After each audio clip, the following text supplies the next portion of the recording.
ಬೆಂಗಳೂರಿನ ಅಪಾರ್ಟ್ಮೆಂಟ್ನಲ್ಲಿ ಅಸ್ಥಿ ಪಂಜರ ಪತ್ತೆ ಕೇಸ್ ಪ್ರಾಥಮಿಕ ಪರೀಕ್ಷೆಯಲ್ಲಿ ಕೊಲೆ ಶಂಕೆ ಇಲ್ಲ ಅಂತ ವರದಿ ಆಗಿದೆ. ಅಸ್ಥಿ ಪಂಜರದ ಮೇಲೆ ಯಾವುದೇ ಗಾಯಗಳು ಕೂಡ ಪತ್ತೆ ಆಗಿಲ್ಲ.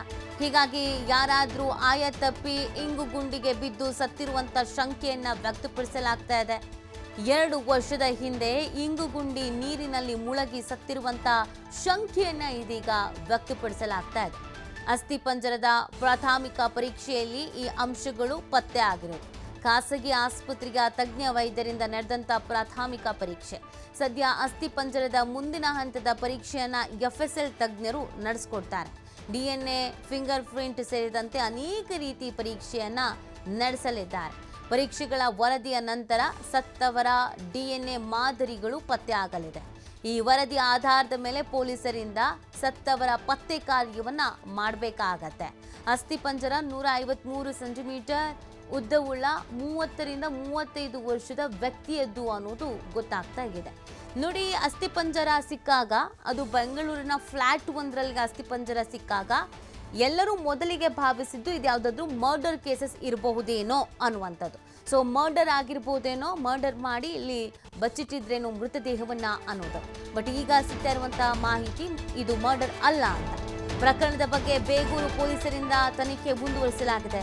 2016ರ ನಂತರ ನಾಪತ್ತೆಯಾದವರ ಕೇಸ್ಗಳನ್ನು ಈಗ ಪರಿಶೀಲನೆ ಮಾಡ್ತಾ ಇದ್ದಾರೆ. 2016ರಲ್ಲಿ ಪೂರ್ಣಗೊಂಡಿದ್ದ ಅಪಾರ್ಟ್ಮೆಂಟ್ ಕಾಮಗಾರಿ, ಅಪಾರ್ಟ್ಮೆಂಟ್ ನಿರ್ಮಾಣದ ಕೊನೆಯ ಹಂತದಲ್ಲಿ ಇಂಗುಗುಂಡಿ ನಿರ್ಮಾಣವಾಗುತ್ತೆ. ಹೀಗಾಗಿ 2016ರ ನಂತರ ನಾಪತ್ತೆಯಾದವರ ಕೇಸನ್ನ ಪರಿಶೀಲಿಸೋಕೆ ಪೊಲೀಸರು ಮುಂದಾಗಿರೋದು.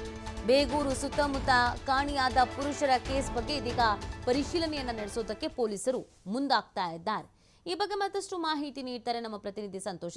ಈ ಪ್ರಕರಣದಲ್ಲಿ ಮೊದಲಿಗೆ ಅಸ್ಥಿ ಪಂಜರ ಸಿಕ್ಕಿದಾಗ ಸಾಕಷ್ಟು ಊಹಾಪೋಹಗಳಿತ್ತು. ಈಗೊಂದು ಕ್ಲಾರಿಟಿ ಸಿಗ್ತಾ ಇದೆ. ಈಗ ತನಿಖೆ ಹೇಗೆ ನಡೀತಾ ಇದೆ, ಯಾವೆಲ್ಲ ಆಂಗಲ್ಸ್ಗಳಲ್ಲಿ ತನಿಖೆ ಮಾಡ್ತಾ ಇದ್ದಾರೆ? ನೀತಿ ಏನಂತ ಹೇಳಿದ್ರೆ, ಅಸ್ಥಿ ಪಂಜರ ಏನು ಪತ್ತೆ ಆಗಿತ್ತು ಬೇಗೂರು ಪೊಲೀಸ್ ಠಾಣಾ ವ್ಯಾಪ್ತಿಯಲ್ಲಿ, ಇದನ್ನ ಪರಿಶೀಲನೆ ಮಾಡ್ತಾ ಹೋದಂತ ಸಂದರ್ಭದಲ್ಲಿ ತಜ್ಞರ ಬಗ್ಗೆ ಮಾಹಿತಿ ತೆಗೆದುಕೊಂಡಾಗ ಸುಮಾರು 153 ಸೆಂಟಿಮೀಟರ್ ಉದ್ದವುಳ್ಳಂತಹ ಏನು ಅಂದಾಜು 30-35 ವರ್ಷದ ವ್ಯಕ್ತಿಯ ಒಂದು ಅಂದ್ರೆ ಪುರುಷನ ಬಾಡಿ ಇದು ಅಂತ ಹೇಳಿ ಗೊತ್ತಾಗಿರುವಂತದ್ದು. ಪ್ರಾಥಮಿಕ ಪರೀಕ್ಷೆಯನ್ನ ಮಾಡಿದಂತ ಸಂದರ್ಭದಲ್ಲಿ ಇದು ಕೊಲೆ ಅಲ್ಲ ಅನ್ನೋದು ಸದ್ಯ ಮೇಲ್ನೋಟಕ್ಕೆ ಗೊತ್ತಾಗಿರುವಂತದ್ದು ತಜ್ಞರ ಪ್ರಕಾರ. ಅದರ ಜೊತೆಗೆ ಈ ಹಿಂದೆ ಏನು 2 ವರ್ಷಗಳ ಹಿಂದೆ ಇಂಗುಗುಂಡಿಯನ್ನ ತೆಗೆಯುವಂತ ಸಂದರ್ಭದಲ್ಲಿ ನೀರಿನಲ್ಲಿ ಮುಳುಗಿ ಸತ್ತಿರ್ಬೋದು, ಆಯತಪ್ಪಿ ಗುಂಡಿಗೆ ಬಿದ್ದು ಏನಾದ್ರೊಳಗಡೆ ಮುಳುಗಿರ್ಬೋದು, ಯಾರಿಗೂ ಗೊತ್ತಾಗದೇ ಇರುವಂತ ಸಾಧ್ಯತೆಗಳಿರ್ಬೋದು ಅನ್ನೋ ಒಂದು ನಿರ್ಧಾರಕ್ಕೆ ಪೊಲೀಸರು ಕೂಡ ಬಂದಿರುವಂತದ್ದು. ಇದರ ಜೊತೆಗೆ ಈ ಪ್ರಕರಣಕ್ಕೆ ಸಂಬಂಧಪಟ್ಟ ಹಾಗೆ FSLಗೆ ಇದರ ಒಂದು ಸ್ಯಾಂಪಲ್ ಗಳನ್ನ ಕಳಿಸಿರುವಂತದ್ದು.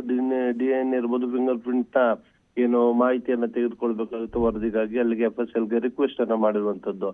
ಇದು ಒಂದ್ ಕಡೆ ಟೆಕ್ನಿಕಲ್ ಆಗಿ ಆ ಬಾಡಿ ಯಾರ್ದು ಏನೋ ಅದ್ರ ಬಗ್ಗೆ ಮಾಹಿತಿಯನ್ನ ಕಲೆ ಹಾಕುವಂಥದ್ದು. ಮತ್ತೊಂದು ಕಡೆ ಇನ್ನ ಬೇಗೂರು ಪೊಲೀಸ್ ಠಾಣಾ ವ್ಯಾಪ್ತಿಗೆ ಸಂಬಂಧಪಟ್ಟ ಹಾಗೆ ಮತ್ತು ಅದರ ಸಬ್ ಡಿವಿಷನ್ ಏನಿರುತ್ತೆ ಅದಕ್ಕೆ ಸಂಬಂಧಪಟ್ಟ ಹಾಗೆ 2016ರ ನಂತರ ಈಚೆಗೆ ಸುಮಾರು 8-10 ವರ್ಷಗಳ ಇತ್ತೀಚೆಗೆ ಯಾವೆಲ್ಲ ಮಿಸ್ಸಿಂಗ್ ಕೇಸ್ಗಳು ದಾಖಲಾಗಿರ್ತವೆ ಅಂದ್ರೆ ಮನೆಯಿಂದ ಆಚೆ ಹೋದವರು, ಮನೆಗೆ ಬರ್ದೇ ಇದ್ದಂಥವ್ರು, ಇಲ್ಲ ಎಲ್ಲೋದ್ರು ನಾಪತ್ತೆ ಆದವರು ಗೊತ್ತೇ ಇಲ್ಲ ಅಂತ ಏನು ದೂರುಗಳು ದಾಖಲಾಗಿರ್ತವೆ.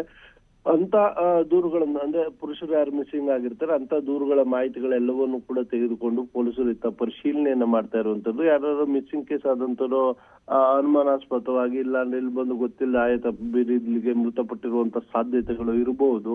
ಸೊ ದೂರುದಾರ ಅಂದ್ರೆ ಮನೆಯವರು ಕೊಟ್ಟಿರುವಂತ ದೂರು ಏನಂತ ಆ ದೂರಿಗೆ ಮತ್ತೆ ಈಗ ಸಿಕ್ಕಿರುವಂತಹ ಅಸ್ಥಿ ಪಂಜರಕ್ಕೆ ಏನಾದ್ರು ಹೋಲಿಕೆಗಳಾಗುತ್ತಾ ಅನ್ನೋದ್ರ ಬಗ್ಗೆ ಕೂಡ ಪೊಲೀಸರು ತನಿಖೆಯನ್ನ ಮಾಡ್ತಾ ಇರುವಂತದ್ದು. ಆದ್ರೆ ಈ ಹಿಂದೆ ಇದ್ದಂತ ಸಾಕಷ್ಟು ಅನುಮಾನಗಳಂತೆ ಯಾರು ಹತ್ಯೆಯನ್ನ ಮಾಡಿ ಗೊತ್ತಿಲ್ಲದಾಗ ಅಲ್ಲಿ ಹಾಕಿರ್ಬೋದು ಅನ್ನೋ ಒಂದು ಅನುಮಾನಗಳಿತ್ತು. ಅದಕ್ಕೆ ಸದ್ಯ ಆ ತರ ಅನುಮಾನದಿಂದ ಹೊರ ಬಂದಿದ್ರೆ ಇನ್ನ ಇದು ಯಾರು ಬಾಡಿ ಅನ್ನೋದ್ರ ಬಗ್ಗೆ ಪೊಲೀಸರು ಸದ್ಯ ತಲೆ ಕೆಡಿಸ್ಕೊಂಡು ತಾಂತ್ರಿಕವಾಗಿ ತಮ್ಮ ತನಿಖೆಯನ್ನ ಮುಂದುವರಿಸಿರುವಂತದ್ದು. ನೀತಿ. ಓಕೆ, ಥ್ಯಾಂಕ್ ಯು ಸಂತೋಷ್ ತಮ್ಮೆಲ್ಲ ಡೀಟೇಲ್ಸ್ಗಾಗಿ.